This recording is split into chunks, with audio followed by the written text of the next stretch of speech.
everyone, so today I am here to do a video that is probably going to be controversial even though it shouldn't be, and that is my review of Turtles All the Way Down by John Green. Now, this is a disclaimer that this is going to be a 1-star book review. If you are just here to tell me how wrong I am and that John Green is amazing and I don't know what I'm talking about, please just leave. I'm probably just going to delete comments that I know obviously didn't actually watch the video. And yeah, I mean, this should not be a controversial video. I should be allowed to think whatever the hell I want about a book, but I know it's gonna get a lot of hate, but I figured I would still do it because who am I if I don't put up a review about this book, considering this is what I've been talking about for the last month. Like I said, this is a 1-star. I gave it like 1.5 stars on Goodreads. For me, at least, I have explained in previous videos that I'm not a big fan of John Green. I don't like his books because they romanticize things that should not be romanticized. I don't like his writing. I find his books boring, and I just am not the biggest fan of him as a person.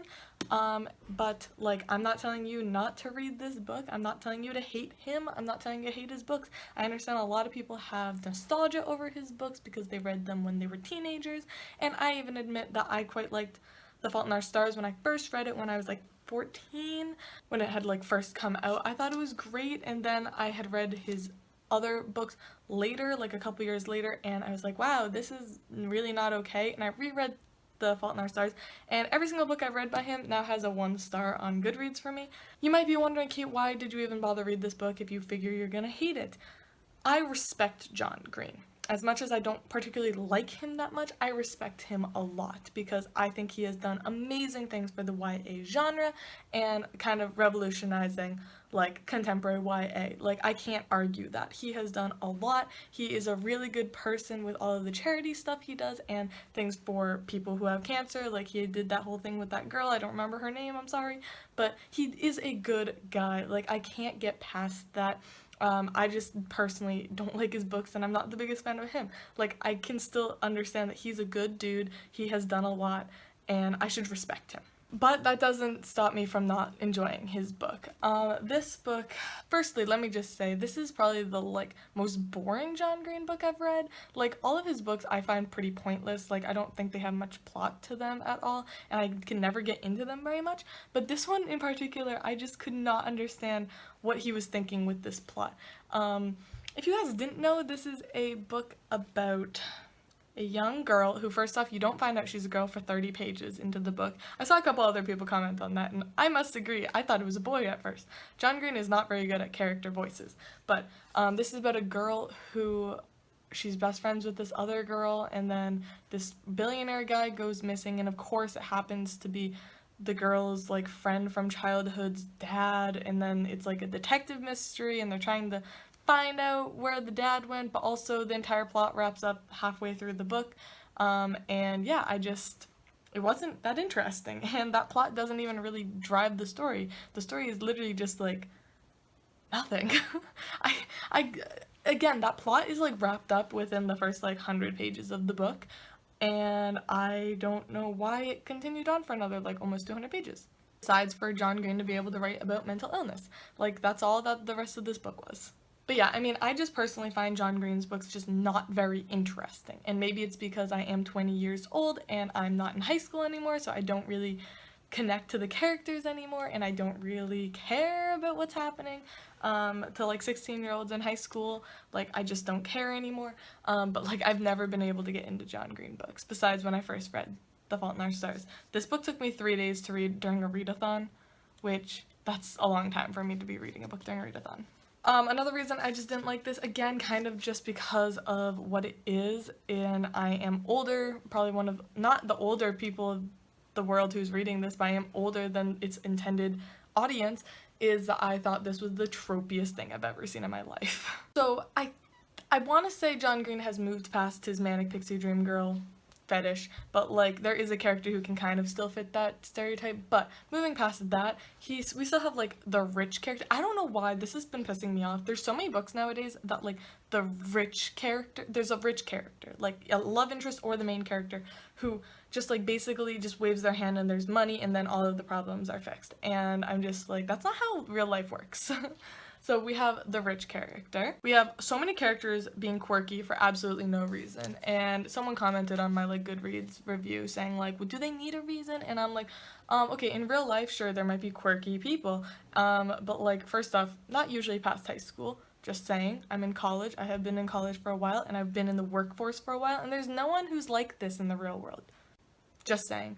But I do think in a book, there should be a reason that characters have their personality traits, and John Green actively went, I'm gonna make this character this way, and I think it's unnecessary. I thought the characters' personalities were exactly the same as every other character he's ever written ever, and they're quirky for no reason. We of course have the spunky main character's best friend, and then we have the shy, like awkward, socially anxious main character person who is exactly the same as every other main protagonist he has, and again, I couldn't tell that it was a girl for a very long time. And of course there is insta-love. Like, oh my god, the insta-love it's painful. Literally, it's like immediate. Like, I was like, this is the definition of insta-love, is this book. Just saying. My next problem with this book is the character Daisy, who is the main protagonist's best friend. Let me just say, as much as I'm hating on this book, if that character wasn't there, it would have been at least a 2.5 star. Like, it would have bumped up a full star if that character wasn't there. All of those yellow tabs I have are her saying shit that is just so fucked, and she never gets apprehended for it. She never gets in trouble for what she says. And some of the things she says are completely not okay.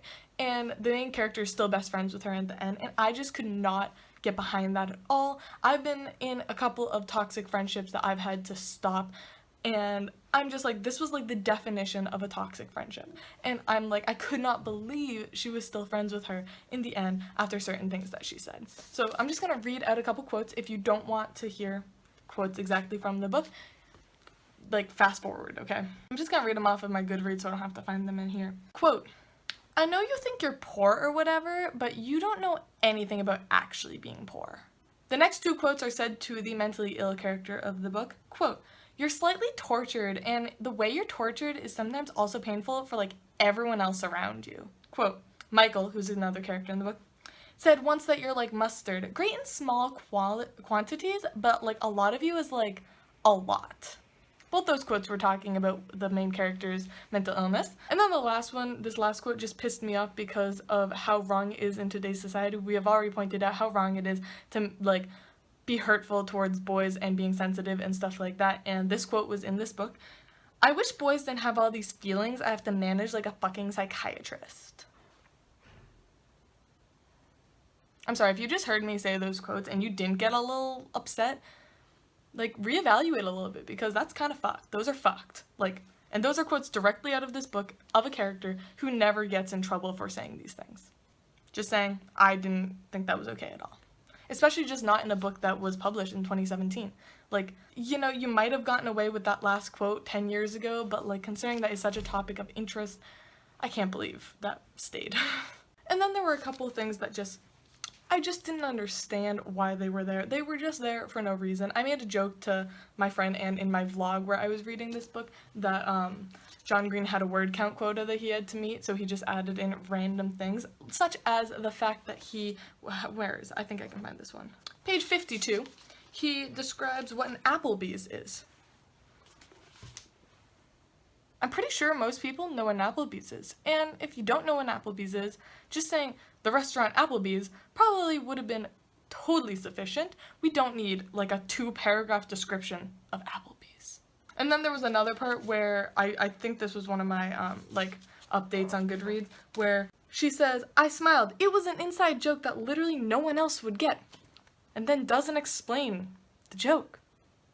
Why is that there? Why is that there? It's not necessary. It should have been edited out. That should have been caught on the first draft, and it should have been edited out because that is so unnecessary.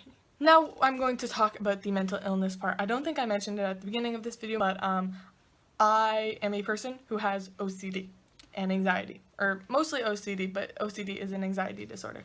And the main character in this, although it is never said that she has OCD, let me just say that in itself pissed me off. She has OCD or OCD tendencies and anxiety, stuff like that. Okay, I didn't necessarily think the OCD representation was amazing. It was good, and he really John Green really explains certain aspects of it very well. And I also really appreciated that he showed how bad OCD can really get, because OCD is one of those mental illnesses that people are like, oh my god, I'm so OCD because I like all of my books to be color coordinated. Oh my god, I'm so OCD because I need my desk to be clean. Like, that's not how that works. So I really appreciated John Green showing just how much it really is a mental illness and how bad it can seriously get. And the main character does have an episode of it, and that part was probably the one part that did bring it up from like a 0 star to a 1.5, because I was like, I could relate to that. I didn't think it was necessarily amazing, because John Green does literally the thing that you're taught in creative writing 101 is show don't tell, and he tells and does not show all the time. Like, there are just pages and pages of him explaining things where I'm like, you could have just showed this, but it was fine, it was good, it was okay. The other thing that bothered me about it was this book felt like an excuse to write about OCD and anxiety, and like, if he had just made it a book about a character suffering through this mental illness and trying to get better, that would have been one thing, but he tried to put this other plot on top of it, and I was just like, this isn't the plot of the book.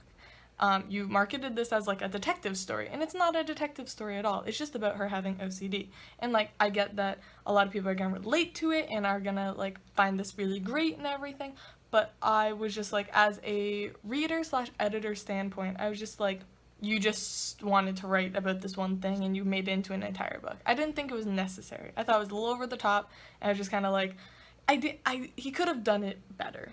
Either a different plot, or just literally focusing on a character who has OCD. Like, that would have been a perfectly acceptable book, but instead he like tried to put this other plot on top of it, and it just did not work, in my opinion. Everyone I've talked to, I've actually had several friends buy this book, who I know in college, bought this book, and then they read the summary and were like, what the fuck? Like, what is this, like, plot line? And I'm like, that's not even the plot line, like, don't worry about it. But OCD. I appreciated him showing it in a realistic light. Did I think it was amazing? No. Did I think it was good? Yes. It was pretty good. But one thing that I didn't like about it was John Green's voice coming through so much. Like, there were so many times where I was like, I'm not reading Aza's point of view, I'm reading John Green. And he seems, I don't know, I don't really watch his videos or anything, and I heard that there's a whole video that he did about OCD and anxiety. To me, it seemed like he is very, very against therapy and medication, and I just personally don't think that's a good thing to be preaching to people. Like, I have a couple friends who really probably should be going to psychiatrists, and they have this idea, this stigma against it, and he was basically promoting that stigma and saying like the main character's so against therapy and it never changes in the book.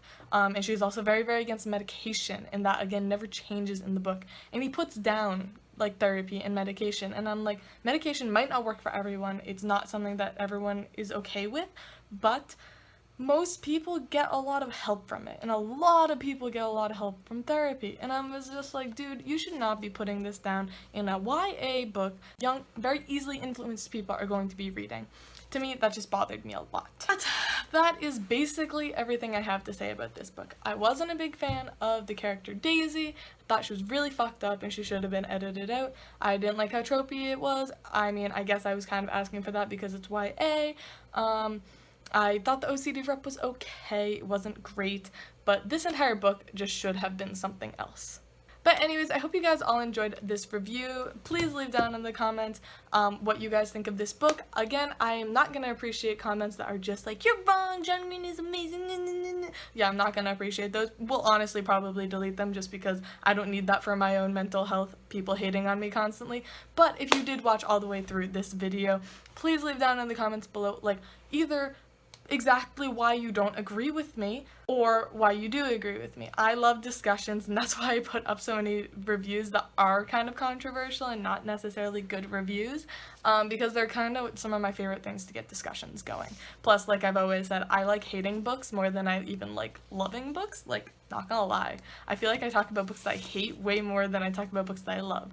I think I have more in common with people who hate the same books as me than I do with people who like the same books as me. So, I would love to hear what you guys have to say about this book, if you have or have not read it. If you have read it, again, give me your thoughts. If you haven't read it, tell me what you are going, or if you're gonna buy it, if you're gonna read it. But anyways, I hope you guys all enjoyed, and I love you all, and I'll see y'all soon. Bye!